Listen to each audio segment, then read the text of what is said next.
Hello and welcome है आप सभी लोगों का। आज की मूवी जो हम एक्सप्लेन करने वाले हैं उसका नाम है एनाकोंडा, जो कि 1997 में रिलीज हुई थी। आई एम श्योर आप सभी लोगों ने बचपन में ये फिल्म जरूर देखी होगी। तो दोस्तों, ये कहानी एक ग्रुप की है जो कि एक डॉक्यूमेंट्री फिल्म बनाने के लिए अमेज़न के जंगल में जाते हैं और वहाँ उनके साथ क्या क्या चीज़ें होती है ये आपको ये कहानी देख कर पता चलेगा। सो गाइस, मूवी शुरू होती है और हम एक बहुत ही ज्यादा डरे हुए आदमी को देखते हैं। वो फोन पर किसी से मदद मांग रहा होता है, बार बार बोल रहा था please help me, please help me. और तभी दोस्तों कोई चीज उसकी तरफ आने लगती है। वेल, ये आदमी उससे इतना ज्यादा डरा होता है कि बोट के ऊपर चढ़ जाता है और खुद को जान से मार लेता है। ये सीन देखकर हमें पता चलता है कि जो भी चीज इसके पीछे पड़ी थी वो बहुत ही ज्यादा भयानक थी। अब इस सीन के बाद हम अमेज़न का जंगल देखते हैं जहाँ पर हम एक लेडी को देखते हैं जिसका नाम फ्लोरेस होता है। इनसे मिलने के लिए प्रोफेसर स्टीव आते हैं। ये लोग एक डॉक्यूमेंट्री फिल्म बनाना चाहते हैं जो कि अमेज़न के जंगल में रहने वाले लोग के ऊपर होती है। वेल गाइस, यहाँ पर स्टीव बताते हैं कि उनको वो जगह मिल गई है जहाँ पर वो आदिवासी रहते हैं और अगले दिन ये सभी लोग अपनी बोट लेकर यहाँ से निकलने लगते हैं। यहाँ पर कई लोगों का इंट्रोडक्शन होता है दोस्तों, तो मैं आपको फटाफट इनके नाम बता देता हूँ। तो इस बंदे का नाम डैनी होता है जो कि इनके साथ एक कैमरामैन होता है और इनकी बोट का जो ड्राइवर होता है उसका नाम मैटियो होता है। इस तरह से इस फिल्म में एक फनी कैरेक्टर भी डाला गया है, जी हाँ, जैसे कि बाकी सारी फिल्मों में होता है। उसका नाम होता है जैक। यहाँ पर हम एक कपल को भी देखते हैं जिनको मूवी में रोमांस करने के लिए रखा गया है। सो इन कपल का नाम होता है डैनिस और डिक्सन। वेल, फाइनली इंट्रोडक्शन के बाद ये लोग निकल जाते हैं अमेज़न के घने जंगल में डॉक्यूमेंट्री बनाने के लिए। आगे चलने पर इन्हें एक आदमी दिखता है जिसकी बोट खराब हो चुकी है। तो ये आदमी कैसे इनकी जिंदगी बदलता है आपको आगे पता चलेगा। इसका नाम पॉल होता है। ये काफ़ी इंपॉर्टेंट कैरेक्टर है मूवी में। ये लोग उसकी मदद करते हैं और उसे अपनी बोट में ले लेते हैं। इसके बाद पॉल अपनी स्किल दिखाता है जो कि मछली पकड़ने में काफ़ी माहिर होता है। वो इन्हें ये भी बताता है कि वो जंगल में सांप पकड़ने के लिए आया है जिसे कलेक्टर को बेचकर पैसे कमा सके। और ये लोग भी पॉल को बताते हैं कि ये यहाँ पर श्री श्यामा इंडियंस के ऊपर फिल्म बनाने आए हैं। पॉल बोलता है कि उसने उन्हें देखा है जिनके ऊपर ये लोग फिल्म बनाना चाहते हैं।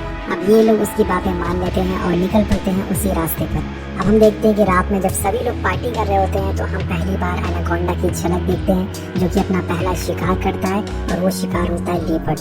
अब अगली सुबह ये सभी लोग अनजान होते हैं कि किसके इलाके में घूम रहे हैं और वो इलाका है एनाकोंडा का। वेल गाइस, ये सभी लोग आगे बढ़ना चालू कर देते हैं और यहाँ ये एक बहुत ही बड़ी मूर्ति दिखती है। ये मूर्ति में हमें दिखाया गया कि एक बहुत ही बड़ा सांप जो कि इंसान को पकड़े हुए है। पॉल बताता है कि ये मूर्ति है श्री श्यामा की। श्री श्यामा बड़े सांपों की पूजा करते हैं और उन्हें गॉड मानते हैं। इस इलाके को एनाकोंडा प्रोटेक्ट करता है तो हमें बचकर रहना होगा। सो रात में हम डैनिस और डिक्सन को जंगल में जाते हुए देखते हैं जो कि पक्षियों की आवाज़ रिकॉर्ड करने लगते हैं। लेकिन आवाज़ रिकॉर्ड करते करते ये दोनों इमरान हाशमी बन जाते हैं और तभी यहाँ पर कोई चीज़ इनका पीछा करना चालू कर देती है। यहाँ पर डैनिस की चीख सुनकर बाकी लोग भी डर जाते हैं, लेकिन बाद में हमें पता चलता है कि ये सिर्फ एक जंगली सुअर होता है जिसे पॉल ने मारकर गिरा दिया है। इसीलिए दोस्तों कहा जाता है कि हर जगह इमरान हाशमी बनना नहीं चाहिए।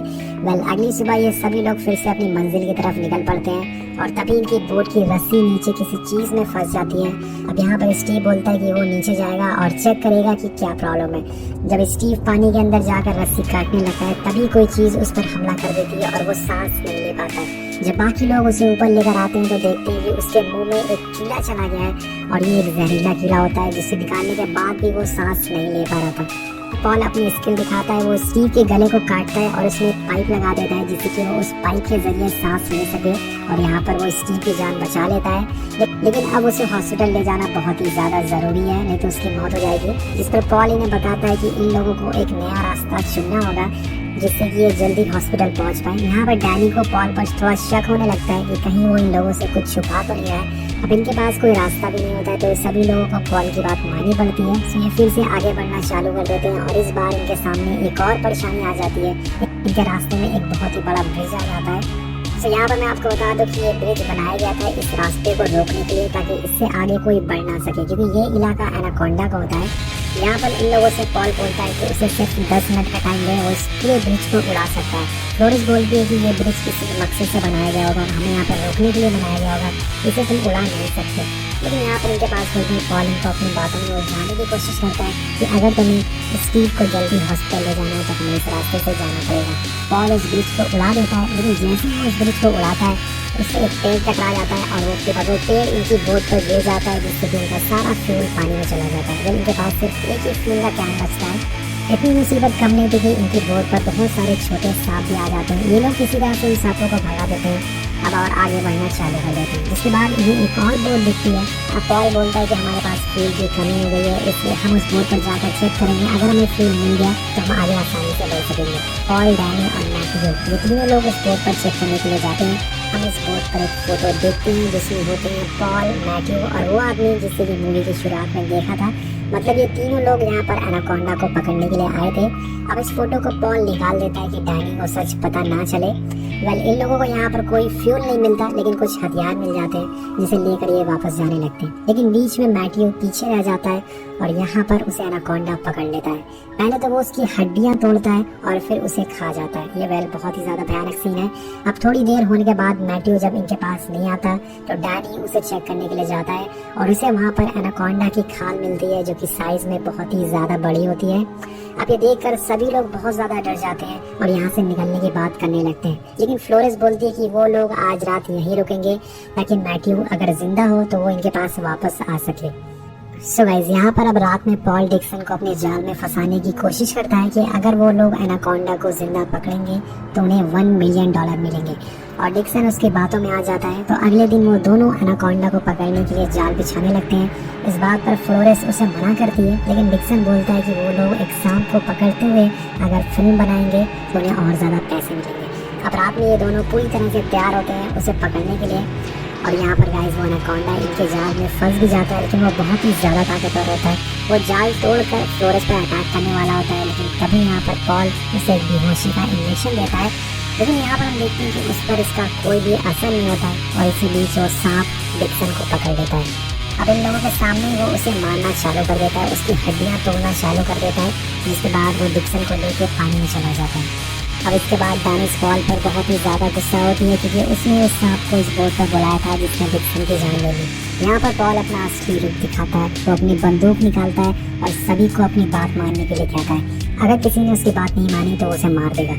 जिसके बाद ये सभी लोग पॉल से बहुत ही ज़्यादा गुस्सा हो जाते हैं और उसे बंदी बनाने का प्लान बनाते हैं। रात में धोखे से फ्लोरेस उसे किस करने जाती है, जिसके बाद जैक उसे पीछे से मारकर बेहोश कर देता है। तो फाइनली ये लोग उसे बंदी बना लेते हैं और ये पूरी बोट इनके कब्जे में होती है। तो ये लोग बहुत ही ज़्यादा खुश होते हैं, लेकिन अगले पल इनकी बोट एक कम पानी वाली जगह पर फंस जाती है। तो अब इन लोगों को पानी में जाकर उसे निकालना होगा। इधर डैनिस अपने बॉयफ्रेंड का बदला लेने के लिए पॉल के पास जाती है, लेकिन पॉल बड़े चालाकी से उसे पकड़ कर मार देता है। और इधर हम देखते हैं कि एनाकोंडा अब इनके पीछे पड़ चुका है।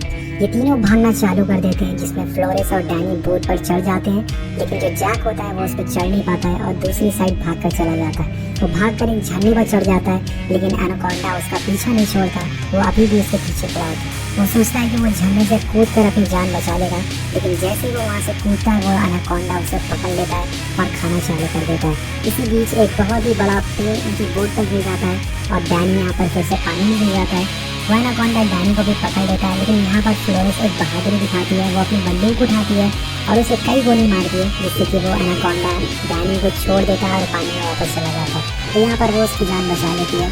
यहाँ पर फ्लोरेस डैनी को बचा रही होती है, लेकिन तभी यहाँ पर पीछे से पॉल आ जाता है, जो कि इसकी बंदूक छीन लेता है और उस पर हमला करना चालू कर देता है। तो स्टीव आ जाता है, जिसको भी हमने मूवी की शुरुआत में देखा था। वो आकर पॉल को जख्मी कर देता है और इन लोगों को बचा लेता है। इस पॉल को पानी में फेंक देते हैं और सोचते हैं कि वो मर गया।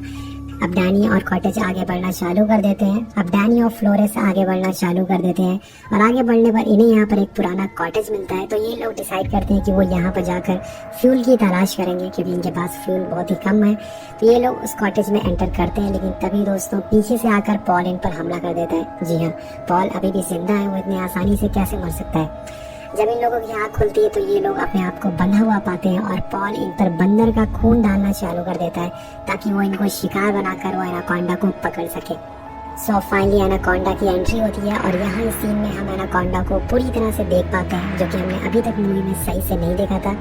वो एनाकोंडा इन दोनों को जकड़ लेता है और इनकी हड्डियाँ तोड़ना चालू कर देता है। वो इनको खाने वाला होता है, और तभी यहाँ पर पॉल एक जाल फेंक कर उस एनाकोंडा को पकड़ लेता है। लेकिन आप तो एनाकोंडा की ताकत जानते हैं, वो अगले पल इस जाल को तोड़कर पॉल की तरफ बढ़ना चालू कर देता है और उसे पकड़ लेता है। वो इतनी जोर से उसको पकड़ता है, उसकी हड्डियाँ टूट जाती हैं, फेस की हड्डियाँ टूट जाती हैं और उससे जिंदा ही निकल लेता है वो। ये बहुत ही ज़्यादा अमेजिंग सीन है। दूसरी साइड फ्लोरेस और डैनी भी आज़ाद होकर भागना चालू कर देते हैं और एनाकोंडा उनके पीछे होता है। अब इसी पर वो पॉल को फ्लोरेस के सामने ये उगल देता है, जो कि बहुत ही ज़्यादा अजीब सीन लगता है। जब ये दोनों प्लान बनाते हैं कि एनाकोंडा को चिमनी में जलाकर ये मार देंगे, सो ये उसे चिमनी में फंसाकर पूरी तरह से आग लगा देते हैं, जिसके बाद पूरी चिमनी धमाके से उड़ जाती है और एनाकोंडा जलते हुए पानी में गिरता है। अब आग लगने की वजह से एनाकोंडा पानी में वापस चला जाता है। ये सोचते हैं कि वो मर चुका है, लेकिन जैसे ही दोस्तों ये लोग आपस में बात कर रहे होते हैं, अगले पल ही वो ब्रिज तोड़कर बाहर निकलता है और यहाँ पर डैनी गुस्से में एक एक्स उठाता है और उसके सर पर मारना चालू कर देता है। तो इतनी मुश्किलों के बाद वो एनाकोंडा का सर जो होता है वो पूरी तरह से कुचल देता है, जिसके बाद उसका राम राम सत्य हो जाता है। जी हाँ दोस्तों, यहाँ पर इनकी जान बच पाती है और हम देखते हैं कि स्टीव भी अब ठीक हो चुका है। लेकिन स्टीव का इस मूवी में कोई काम नहीं है, बस उसको मूवी की स्टार्टिंग में दिखाया गया है और एंड में दिखाया गया है। अब फाइनली इन लोगों को वो आदिवासी लोग भी मिल जाते हैं जिनके ऊपर ये फिल्म बनाने वाले थे, जिनकी ये तलाश कर रहे थे, और यहीं पर मूवी खत्म हो जाती है। वेल, मूवी आपको कैसी लगी नीचे कमेंट करके ज़रूर बताइएगा और